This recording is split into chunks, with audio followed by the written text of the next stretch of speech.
KMVN tourist house, সেটা হচ্ছে রামনগর যে টুরিস্ট গেস্ট হাউসটা সেইটা।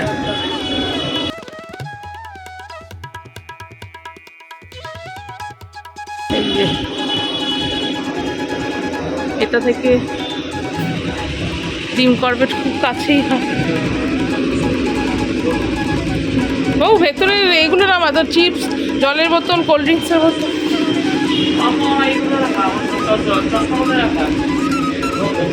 বাবার কাছে এই হচ্ছে রিসেপশন।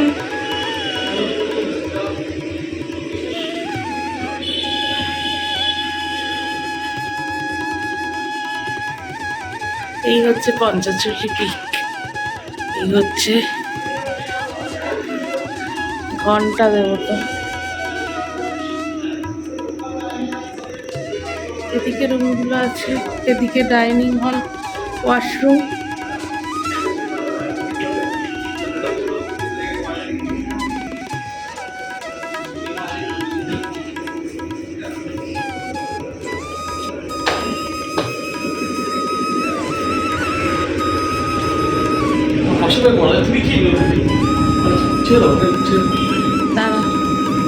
এদিকে ডাইনিং হলটা আছে, এদিকে কিচেন আর প্যান্ট্রি।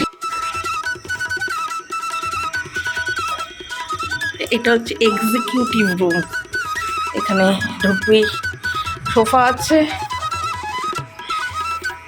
এখানে যে ওয়ার্ড্রপ, আর এই হচ্ছে খাট, আর কিছুই নেই। ও এখানে একটা ড্রেসিং টেবিল, টিভি, আর এই যে টয়লেট। এটা হচ্ছে KMVN টুরিস্ট গেস্ট হাউস। গিজারও আছে, কোনো প্রবলেম নেই। হালকা সন্ধ্যাবেলার দিকে হালকা ঠান্ডা, আর কি বলে সকালবেলা রাস্তায় তো ভালোই গরম পেয়েছি। এদিকটা হচ্ছে এই যে এরকম ফ্রন্ট, এদিকটা আর খুলছি না এখন। এদিকটা হচ্ছে ফ্রন্টের গেট। এই যে উইন্ডো এসি আছে, এটাই একটা। আর হচ্ছে শুধু একটাই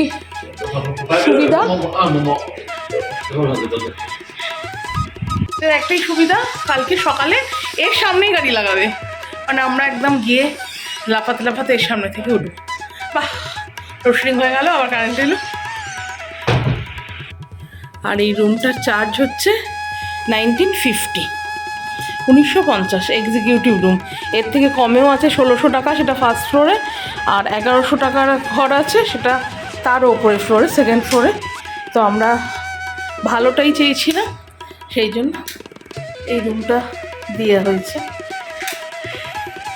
যাই হোক, মোটামুটি রাত্রিরে 3-4 ঘন্টা থাকার জন্য ঠিকঠাক। আমরা একটু ফ্রেশ হয়ে আমরা এই মানে রিসর্টের সামনেটা একটুখানি বেরিয়েছিলাম কি আছে না আছে দেখবার জন্য। তো যা দেখলাম, মানে ভর্তি দোকান, ওষুধের দোকান, খাবার দোকান, মানে আপনি চাইলে সব পাবেন এখানে। তো কোনো সমস্যা নেই, একদম মার্কেট প্লেসেই এই কি বলে TRH KMVN রামনগরটা অবস্থিত। যদিও এটা রেনোভেশনের জন্য ওরা ফাইল জমা করেছে, এটা রেনোভেট হলে মানে খুবই ভালো পরবর্তীকালে হয়ে যাবে। কারণ আমরা অন্য যে এইগুলো পেয়েছি KMVNগুলো, সেগুলো রেনোভেট হয়ে গেছে এবং খুব ভালো। আপনারা আমার এটা দেখে ভয় পাবেন না, বুকিং করবেন, খুব ভালো। আমরা অনলাইনে ক্যান্টার বুক করেই গিয়েছিলাম, কেননা আমরা ভেতরে বুকিং পাইনি। ভেতরের বুকিং ঠিক 45 ডেজ আগে ওপেন হয়, আর ওটা হচ্ছে ভেতরের লোকের মাধ্যমেই করতে হয়। আপনি যদি অনলাইনে করেন, অনেকবার অফ অন করে মানে খুব লাকি হলে আপনি পাবেন, না হলে পাবেন না। ভেতরের লোকেদের প্রচুর চার্জ, মানে পার হেড প্রায় 6000-8000 টাকা করে এরকম চাইছে। তার ফলে আমরা ক্যান্টার বুকিং করেছিলাম, 1000 টাকা করে নিয়েছিল এক একজনের। ছেলেরটা ডিসকাউন্ট দিয়ে ওই 2700 মতন পড়েছিল 3 জনের বুকিং। ক্যান্টারে ভালো মতন আমরা জিম করবেট দেখতে পেয়েছি। এর সামনেই একদম গাড়ি লাগিয়েছিল, ভোর 6টায় গাড়িটা ছাড়ে। আর যেটা বক্তব্য হচ্ছে, আপনারা এখান থেকে বুকিং মানে বেরিয়ে এরকম সামনে ঘোরাঘুরি করতে পারেন সন্ধেবেলা।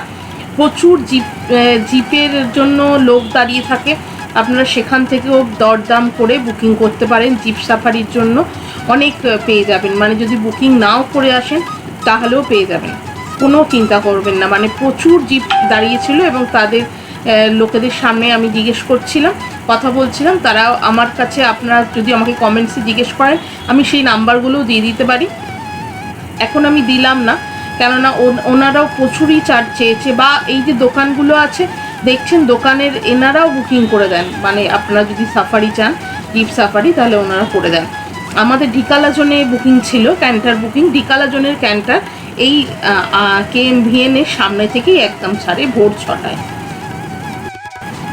আমরা 15ই মার্চ নাগাদ গিয়েছিলাম। তো এই সময় হচ্ছে ভালো, মোটামুটি সারাদিনটা গরমই ছিল, সন্ধ্যেবেলার পরেও হালকা ঠান্ডা পেয়েছি। আর সকালবেলা জিম করবেটে যাওয়ার সময় নিশ্চয়ই মানে সোয়েটার নিয়ে যাবেনই, প্রচণ্ড মারাত্মক ঠান্ডা লেগেছে। মানে আমি গায়ে কিছু না দিয়ে গিয়েছিলাম, হাজব্যান্ড আর ছেলে যদিও হালকা ফুলকা কিছু একটা জ্যাকেট টাইপের দিয়ে গিয়েছিলো, তার ফলে কোনো প্রবলেম হয়নি। কিন্তু আমার প্রচণ্ড কষ্ট হয়েছে আর কি। তো শীতের জামা কাপড় সঙ্গে রাখবেন। রাতের ডিনারে মাছ, মাংস, ডিম, ভেজ যা চাইবেন সবই পাবেন মোটামুটি, কিন্তু একটু আগে থেকে অর্ডার করতে হয়, ওনাদের অর্ডার না করলে পাওয়া যায় না। তো আমাদের এই সামান্য কিছু নেওয়া হয়েছিল রাত্রিবেলা। খাবারের টেস্ট অস্বাভাবিক ভালো ছিল। আর কি, আজকের মতন ব্লগটা এখানেই শেষ করলাম। পরবর্তী পর্ব জিম করবেট, সাবস্ক্রাইব করে চ্যানেলটা পাশে থাকবেন। আজকের মতন টাটা।